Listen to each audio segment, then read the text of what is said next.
Bertimun kay lalak may berkata cubalah bisi iPad terus nanti bertimun ke air tu pagi tengah-tengah malam dah habis orang baru bertimun ke air sekadar yang nanti turn ke kadang-kadang belayak dah bergaduh lah sudah jam saya kenapa tidak belum datang lagi macam tu lah bisi gak okey setakat air je lah nanti uliah kami nanti uliah apa tu bisi api elektrik ke diri dalam setiap rumah 1 meter tidak payah berkongsi-kongsi kami ke bala anaknya mai belajar waktu malam dapat bisi sing yang tadi bisi bocor dinding kayu semua kayu-kayu kan sudah lama sudah ada yang buruk mungkin ada kalau ada orang bantu bolehlah.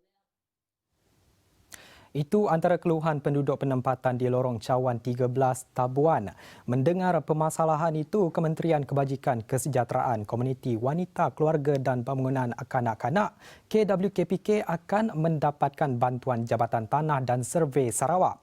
Selain penempatan semula, pendapatan isi rumah juga perlu dipertimbangkan bagi mendapatkan kediaman yang sesuai. Ini sebab ini kawasan setinggan, biasanya yang disediakan itulah public water pipe yang dikongsi bersama. The solution is sebab ini kawasan setinggan.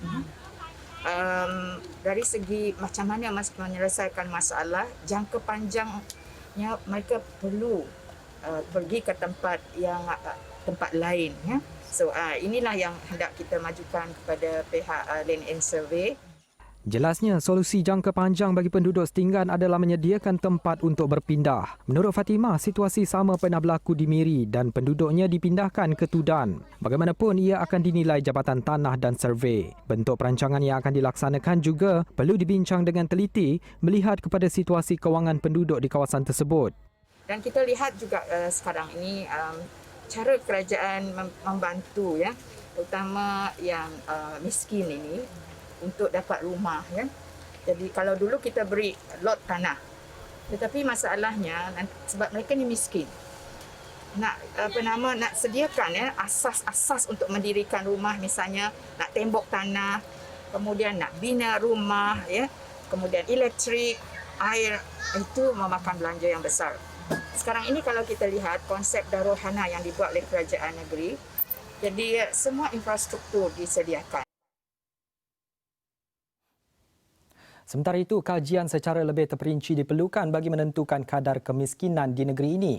Hasil kajian itu secara tidak langsung membantu dalam merancang perubahan dasar polisi yang lebih sistematik bagi membasmi kemiskinan bandar.